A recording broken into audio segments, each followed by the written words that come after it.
Fiction and non-fiction are only different techniques of storytelling. For reasons that I don't fully understand, fiction dances out of me. And non-fiction is wrenched out by the aching, broken world I wake up to every morning.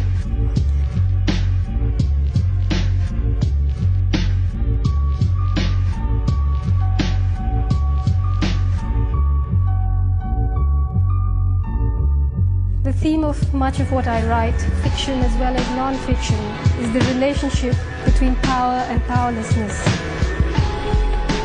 and the endless circular conflict they're engaged in.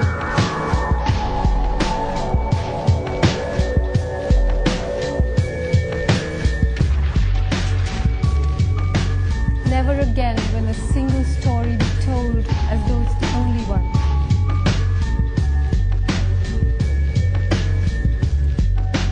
There can never be a single story. There are only ways of seeing. So when I tell a story, I tell it not as an ideologue who wants to pit one absolutist ideology against another, but as a storyteller who wants to share her way of seeing. Though it might appear otherwise, my writing is not really about nations and histories. It's about power. about the paranoia and ruthlessness of power, about the physics of power.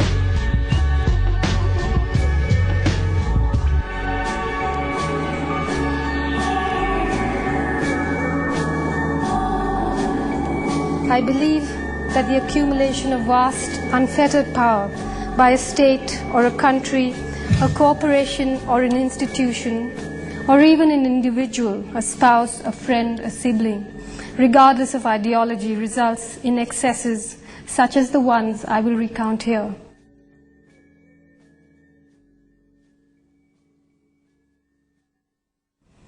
Living as I do, as millions of us do, in the shadow of the nuclear holocaust that the governments of India and Pakistan keep promising their brainwashed citizenry,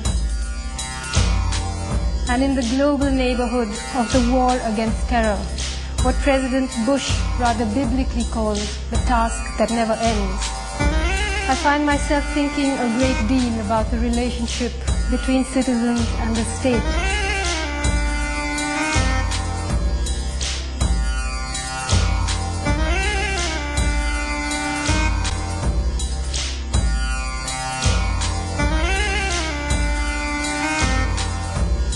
In India, those of us who have expressed views on nuclear bombs, big dams, corporate globalization, views that are at variance with the Indian governments, are branded anti-national.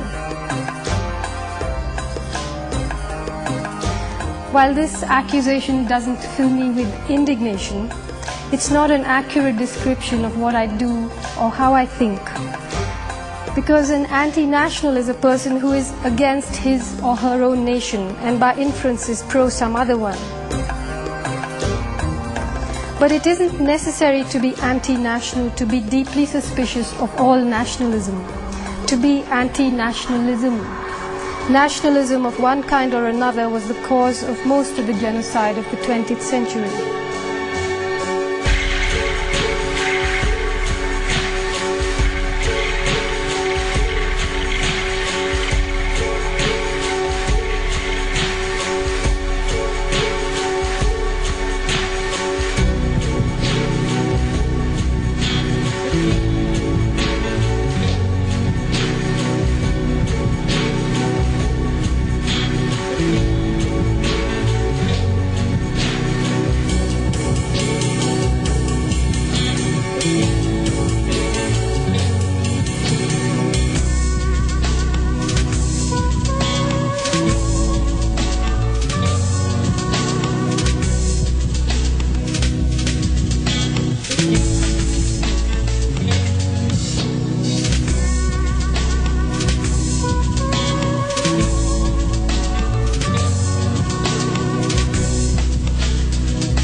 Flags are bits of colored cloth that governments use first to shrink wrap people's brains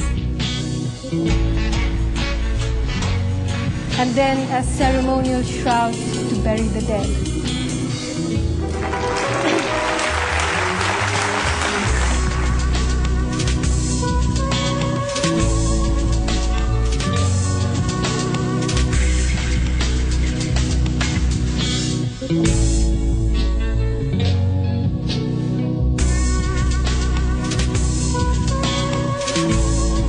When independent thinking people, and here I do not include the corporate media, begin to rally under flags, when writers, painters, musicians, filmmakers suspend their judgment and blindly yoke their art to the service of the nation, it's time for all of us to sit up and worry. In India, we saw it happen soon after the nuclear tests in 1998 and during the Kargil war against Pakistan in 1999. In the US, we saw it during the Gulf War, and we see it now during the war against terror, that blizzard of made-in-China American flags. Recently, those who have criticized the actions of the US government, myself included, have been called anti-American. anti-Americanism is in the process of being consecrated into an ideology. The term anti-American is usually used by the American establishment to discredit and not falsely, but shall we say inaccurately define its critics. Once someone is branded anti-American, the chances are that he or she will be judged before they are heard, and the argument will be lost in the welter of bruised national pride. But what does the term anti-American mean? Does it mean you're anti-jazz?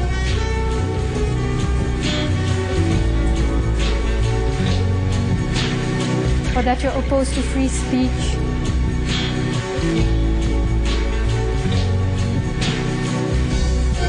Does it mean that you don't admire the hundreds of thousands of American citizens who marched against nuclear weapons, or the thousands of war resistors who forced their government to withdraw from Vietnam?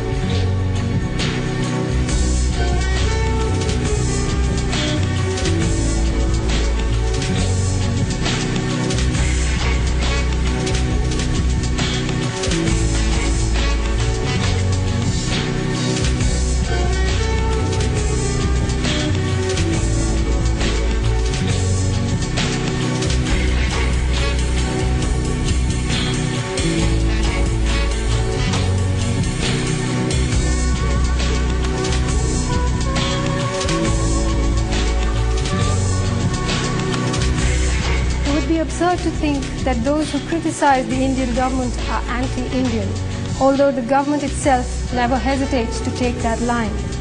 It is dangerous to cede to the Indian government or the American government, or anyone for that matter, the right to define what India or America are or ought to be.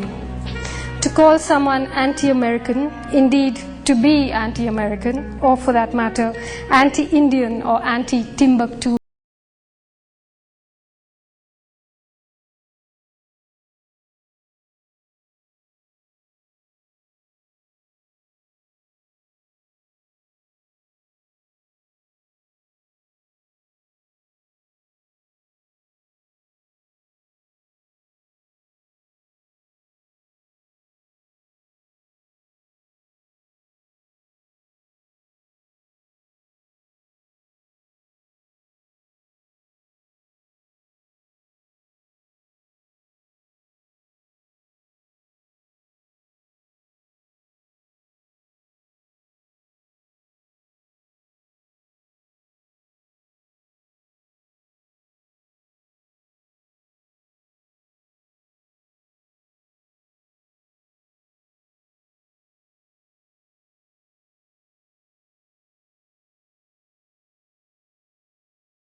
have not dried, and a strange, deadly war is raging around the world.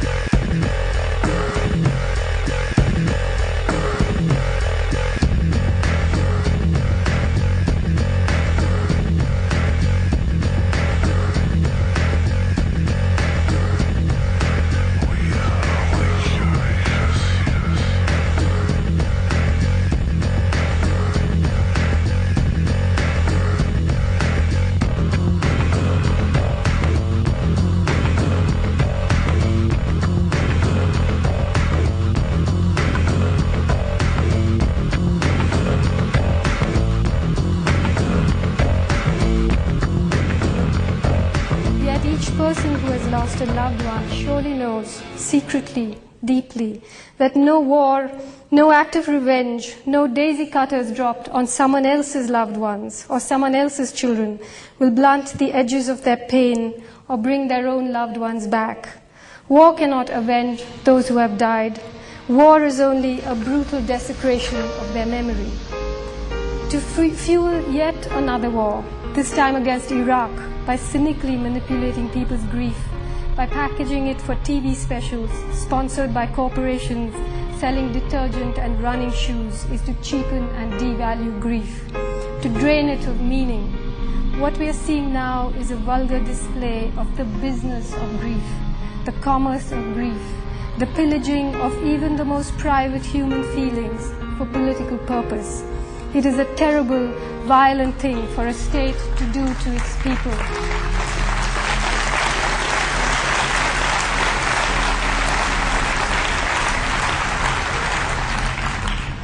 It's not a clever enough subject to speak of from a public platform, but what I would really love to talk to you about is loss.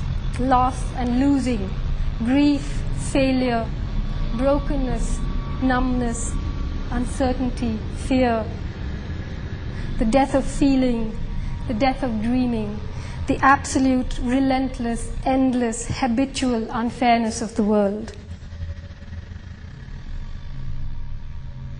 What does loss mean to individuals?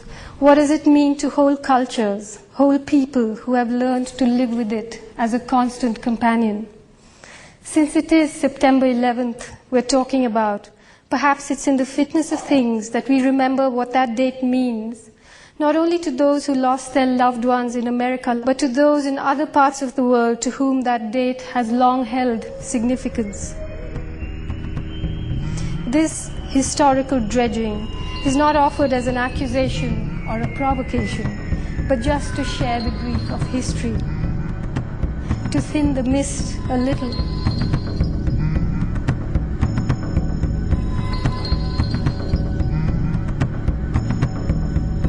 Say to the citizens of America in the gentlest, most human way, welcome to the world. In Chile, on the 11th of September 1973, General Pinochet overthrew the democratically elected government of Salvador Allende in a CIA-backed coup. In the regime of terror that ensued, thousands of people were killed. Many more simply disappeared. Firing squads conducted public executions. Concentration camps and torture chambers were opened across the country. The dead were buried in mine shafts and unmarked graves. For 17 years, the people of Chile lived in dread of the midnight knock, of routine disappearances, of sudden arrest and torture. In 1999, following the arrest of General Pinochet in Britain, thousands of secret documents were declassified by the US government.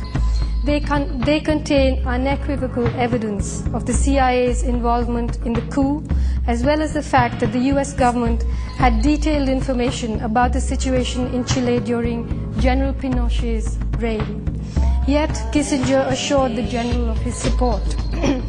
In the United States, as you know, we are sympathetic to what you're trying to do, he said. We wish your government well.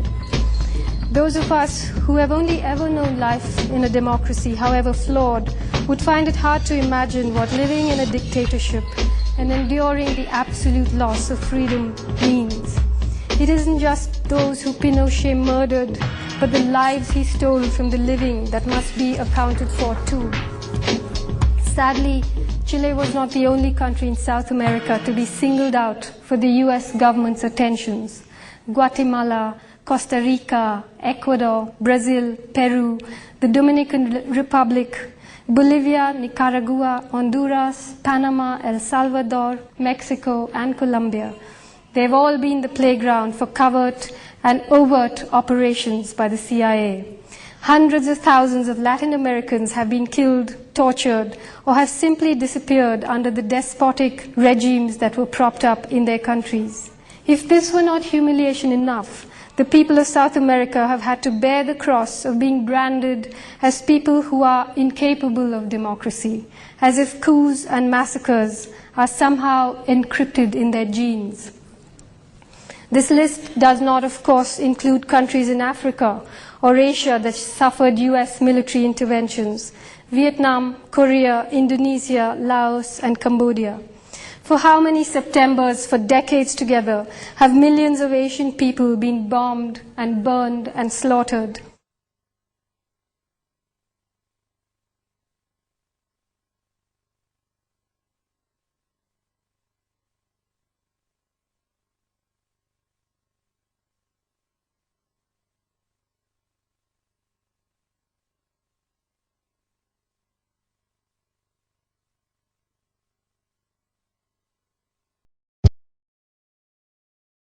September 11th has a tragic resonance in the Middle East too. On the 11th of September 1922, ignoring Arab outrage, the British government proclaimed a mandate in Palestine, a follow-up to the 1917 Balfour Declaration, which Imperial Britain issued with its army massed outside the gates of Gaza. The Balfour Declaration promised European Zionists a national home for Jewish people. At the time, the empire on which the sun never set was free to snatch and bequeath national homes like a school bully distributes marbles. How carelessly imperial power vivisected ancient civilizations. Palestine and Kashmir are Imperial Britain's festering, blood-drenched gifts to the modern world. Both are fault lines in the raging international conflicts of today. In 1937, Winston Churchill said of the Palestinians, I quote, "I do not agree that the dog in a manger has the final right to the manger, even though he may have lain there for a very long time. I do not admit that right. I do not admit, for instance, that a great wrong has been done to the Red Indians of America or the black people of Australia. I do not admit that a wrong has been done to these people by the fact that a stronger race, a higher grade race, a more worldly wise race, to put it that way, has come in and taken their place."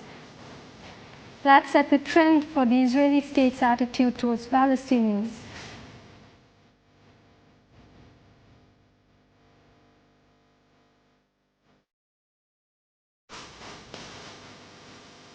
In 1947, the UN formally partitioned Palestine and allotted 55% of Palestine's land to the Zionists. Within a year, they had captured 76%. On the 14th of May 1948, the State of Israel was declared. Minutes after the declaration, the United States recognized Israel. The West Bank was annexed by Jordan. The Gaza Strip came under Egyptian military control. And formally, Palestine ceased to exist, except in the minds and hearts of the hundreds of thousands of Palestinian people who became refugees.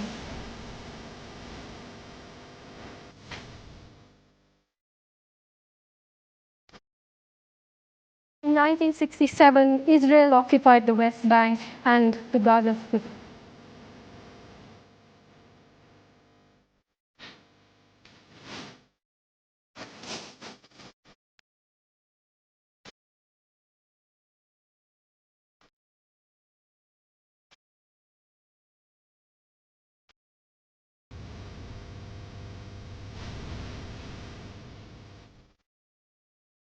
Over the decades, there have been uprisings, wars, intifadas. Tens of thousands have lost their lives. Accords and treaties have been signed, ceasefires declared and violated. But the bloodshed doesn't end. Palestine still remains illegally occupied. Its people live in inhuman conditions in virtual Bantustan, where they are subjected to collective punishments, 24-hour curfews, where they are humiliated and brutalized on a daily basis.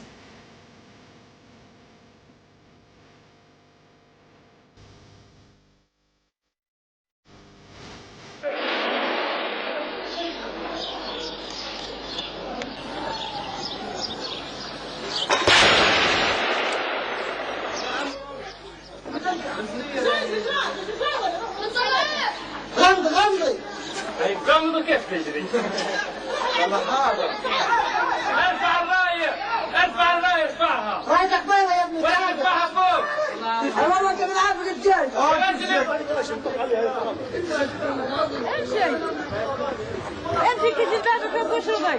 لا خليه مش عارف مش عارف. قلت لك مش هاخذ المدفع غاد، لا خذ المدفع غاد. امشي سلام. غاد غاد بعيد.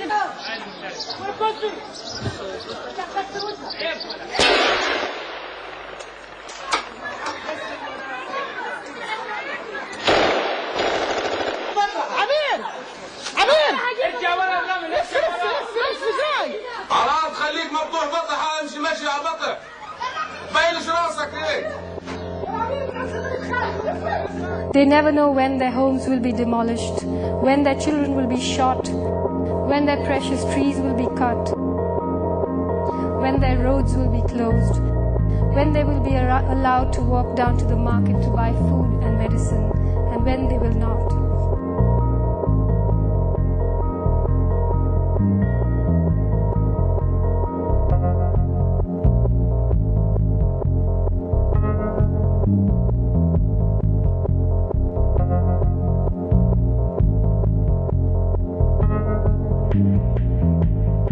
They live with no semblance of dignity, with not much hope in sight. They have no control over their lands, their security, their movement, their communication, their water supply. So when accords are signed and words like autonomy and even statehood bandied about, it's always worth asking, what sort of autonomy, what sort of state, what sort of rights will its citizens have?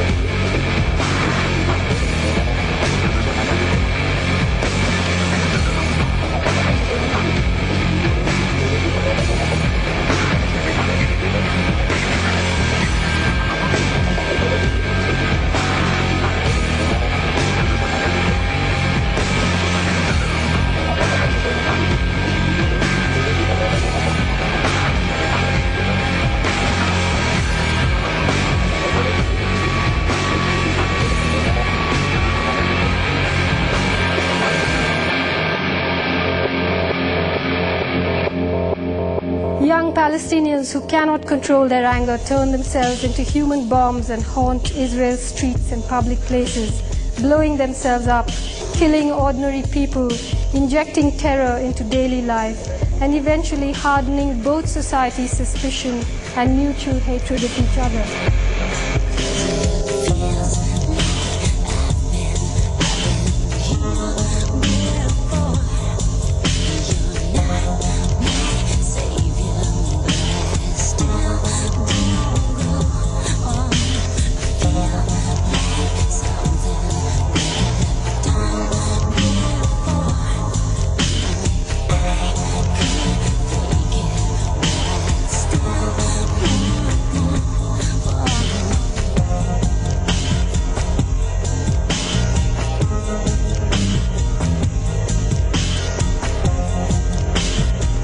Each bombing invites merciless reprisal and even more hardship on Palestinian people. But then suicide bombing is an act of individual despair, not a revolutionary tactic. Although Palestinian attacks strike terror into Israeli citizens, They provide the perfect cover for the Israeli government's daily incursions into Palestinian territory, the perfect excuse for old-fashioned 19th century colonialism dressed up as a new-fashioned 20th century war.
Israel's staunchest political and military ally is and always has been the US. The US government has blocked, along with Israel, almost every UN resolution that sought a peaceful, equitable solution to the conflict. It has supported almost every war that Israel has fought. When Israel attacks Palestine, it is American missiles that smash through Palestinian homes. And every year, Israel receives several $1 billion from the United States, taxpayers' money. What lessons should we draw from this tragic conflict? Is it really impossible for Jewish people who suffered so cruelly themselves, more cruelly perhaps than any other people in history, to understand the vulnerability and the yearning of those whom they have displaced? Does extreme suffering always kindle cruelty? What hope does this leave the human race with? What will happen to the Palestinian people in the event of a victory? When a nation without a state eventually proclaims a state, what kind of state will it be? What horrors will be perpetrated under its flag? Is it a separate state that we should be fighting for, or the rights to a life of liberty and dignity for everyone, regardless of their ethnicity or religion? The world is called upon to condemn suicide bombers. But can we ignore the long road they have journeyed on before they arrived at this destination?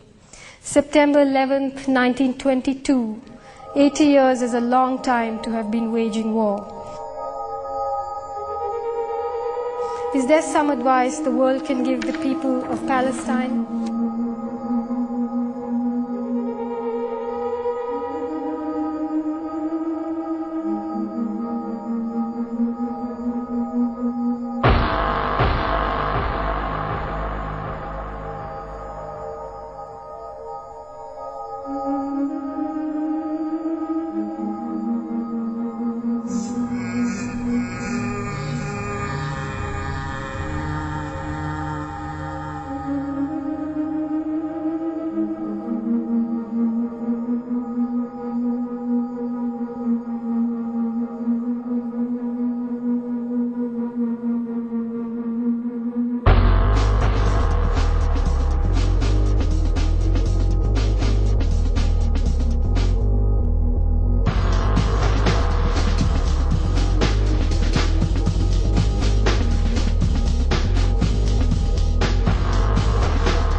September 11 strikes a more recent chord. It was on the 11th of September 1990 that George W. Bush Sr., then President of the US, made a speech to a joint session of Congress announcing his government's decision to go to war against Iraq. The US government says that Saddam Hussein is a war criminal, a cruel military despot who has committed genocide against his own people.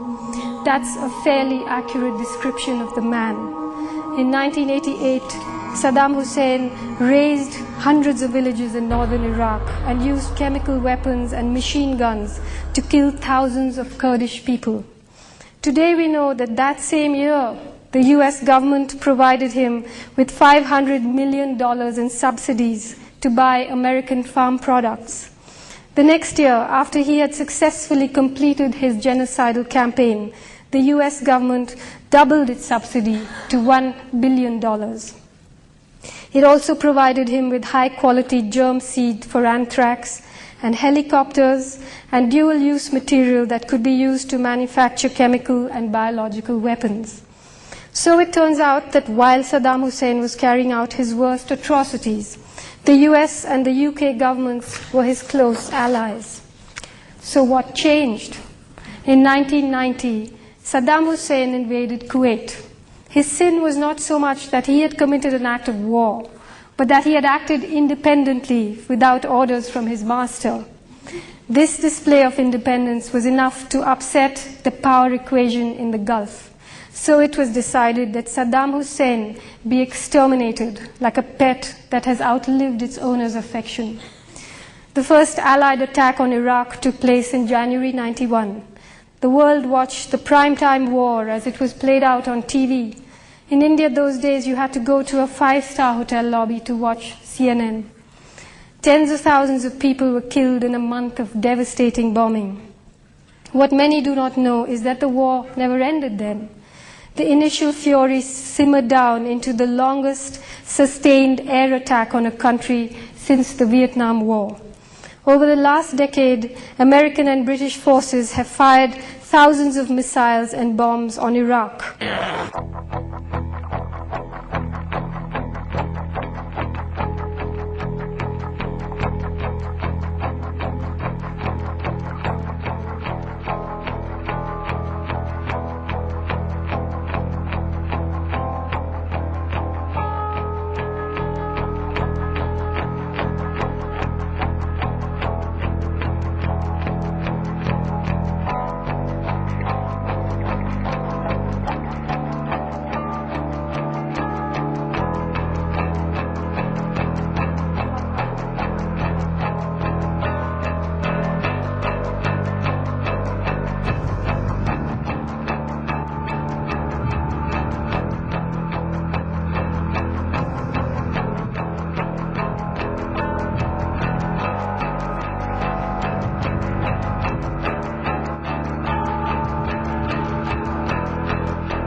there is no confusion over the extent and range of America's arsenal of nuclear and chemical weapons.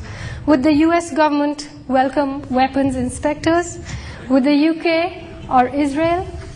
The US has the largest arsenal of nuclear weapons in the world, and it's the only country in the world to have actually used them on civilian populations.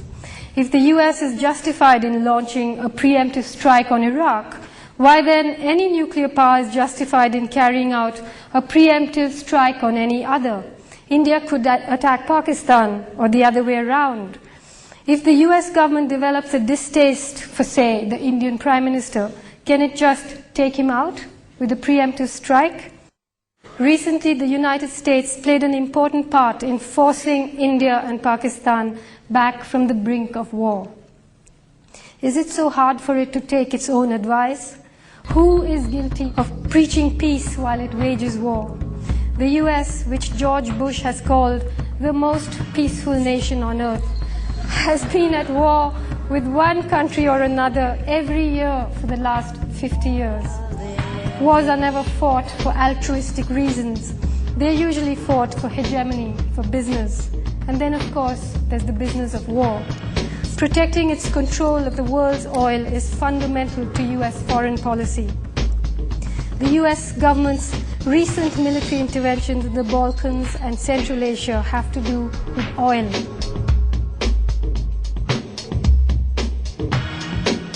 Hamid Karzai, the puppet president of Afghanistan, installed by the US, is said to be a former employee of Unocal, the American-based oil company.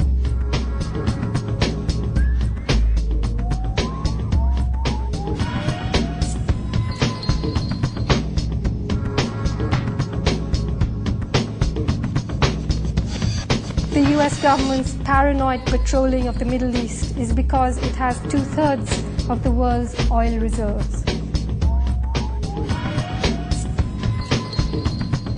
Oil keeps America's engines purring sweetly. Oil keeps the free market rolling. Whoever controls the world's oil controls the world's market.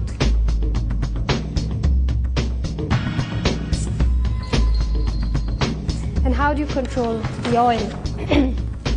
Nobody puts it more elegantly than the New York Times columnist Thomas Friedman. In an article called Craziness Pays, he said, quote, "The US has to make it clear to Iraq and US allies that America will use force without negotiation, hesitation, or UN approval."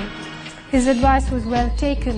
In the wars against Iraq and Afghanistan, as well as in the almost daily humiliation the US government heaps on the UN. In his book on globalization, The Lexus and the Olive Tree, Friedman says, and I quote, "The hidden hand of the market will never work without the hidden fist. McDonald's cannot flourish without McDonnell Douglas. And the hidden fist that keeps the world safe for Silicon Valley's technologies to flourish is called the US Army, Air Force, Navy, and Marine Corps." Perhaps this was written in a moment of vulnerability, but it's certainly the most succinct, accurate description of the project of corporate globalization that I have read. After the 11th of September 2001 and the war against terror, the hidden hand and fist have had their cover blown, and we have a clear view now of America's other weapon, the free market, bearing down on the developing world with a clenched, unsmiling smile. The task that never ends is America's perfect war, the perfect vehicle for the endless expansion of American imperialism. In the last 10 years of unbridled corporate globalization, the world's total income has increased by an average of 2.5% a year. And yet, the number of poor in the world has increased by 100 million. Of the top 100 biggest economies, 51 are corporations, not countries. The top 1% of the world has the same combined income as the bottom 57%, and that disparity is growing. And now, under the spreading canopy of the war against terror, this process is being hustled along. The men in suits are in an unseemly hurry. while bombs rain down on us and cruise missiles skid across the skies, while nuclear weapons are stockpiled to make the world a safer place. Contracts are being signed, patents are being registered, oil pipelines are being laid, natural resources are being plundered, water is being privatized, and democracies are being undermined. In a country like India, the structural adjustment end of the corporate globalization project is ripping through people's lives. Development projects, massive privatization, and labor reforms are pushing people off their lands and out of their jobs, resulting in a kind of barbaric dispossession that has few parallels in history. Across the world, as the free market brazenly protects Western markets and forces developing countries to lift their trade barriers, the poor are getting poorer and the rich richer.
Civil unrest has begun to erupt in the global village.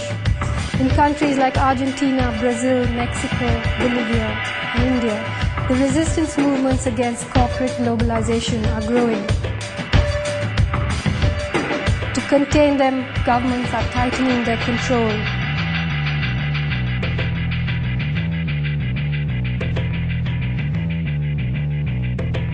Protesters are being labeled terrorists and then being dealt with as such.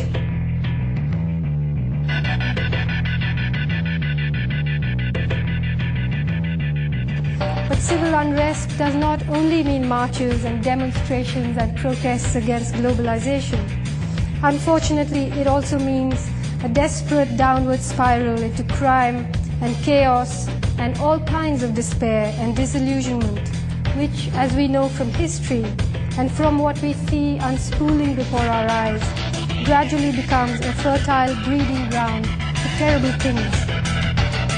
Cultural nationalism, religious bigotry, fascism, and of course, terrorism.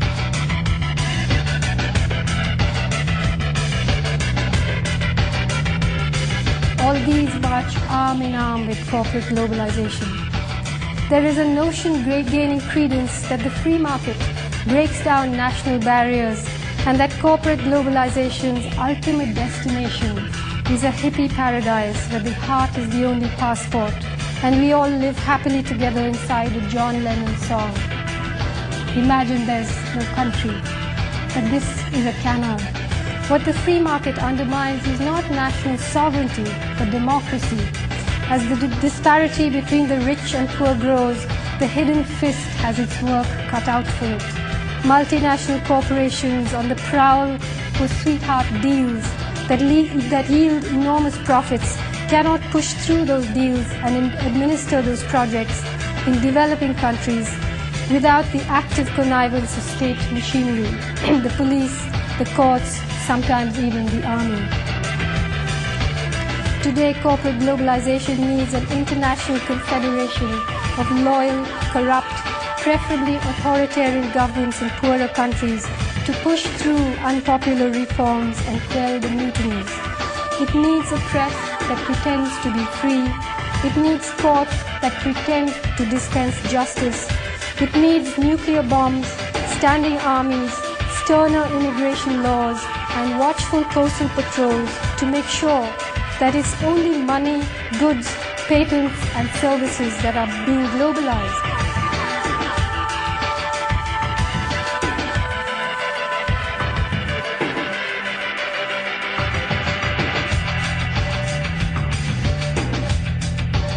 Not the free movement of people, not a respect for human rights, not international treaties on racial discrimination or chemical and nuclear weapons or greenhouse gas emissions, climate change, or, God forbid, justice. It's as though even a gesture towards international accountability would wreck the whole enterprise.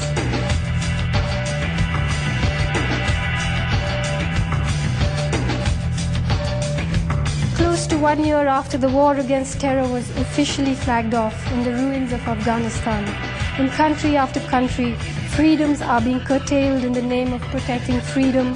Civil liberties are being suspended in the name of protecting democracy. All kinds of dissent is being defined as terrorism. All kinds of laws are being passed to deal with it. Osama bin Laden seems to have vanished into thin air. Mullah Omar is supposed to have made his escape on a motorbike. They could have sent Clinton after him. The Taliban system of summary justice is surfacing in the unlikeliest of places, in India, in Pakistan, in Nigeria, in America, in all the Central Asian republics run by all manner of despots, and of course in Afghanistan under the US-backed Northern Alliance. Meanwhile, down at the mall there's a mid-season sale. Everything's discounted: oceans, rivers, oil, gene pools, fig wasps, flowers, childhoods, aluminium factories, phone companies, wisdom, wilderness, civil rights, ecosystems, air, all 4,600 million years of evolution. It's packed, sealed, tagged, valued, and available off the rack. No returns. As for justice, I'm told it's on offer too. You can get the best that money can buy.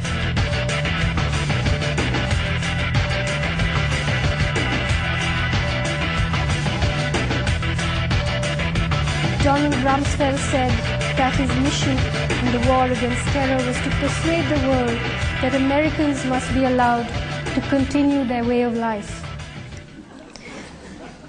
When the maddened king stamps his foot, slaves tremble in their quarters. So standing here today, it's hard for me to say this, but the American way of life is simply not sustainable because it doesn't acknowledge that there is a world beyond America.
Fortunately, power has a shelf life.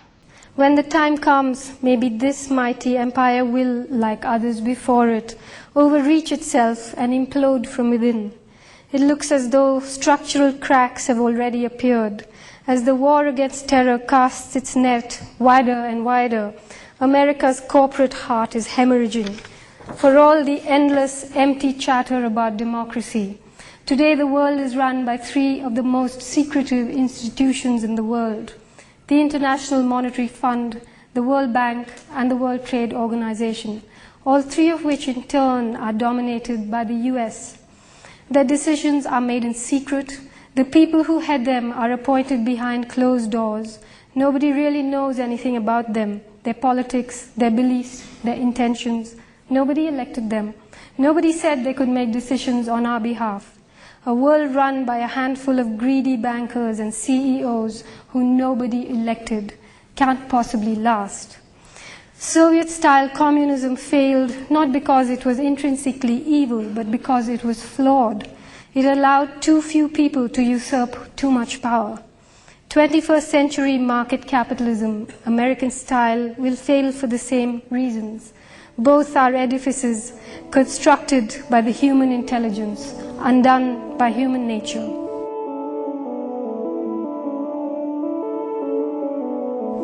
The time has come, the walrus said. Perhaps things will become worse and then better. Now that the show is over and we have jointly exercised our constitutional rights, we would like to leave you with one very important thought. If you could be told what you can see or read, then it follows that you can be told what to say or think. Defend your constitutionally protected rights. No one else will do it for you. Thank you.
Shower me with lullaby.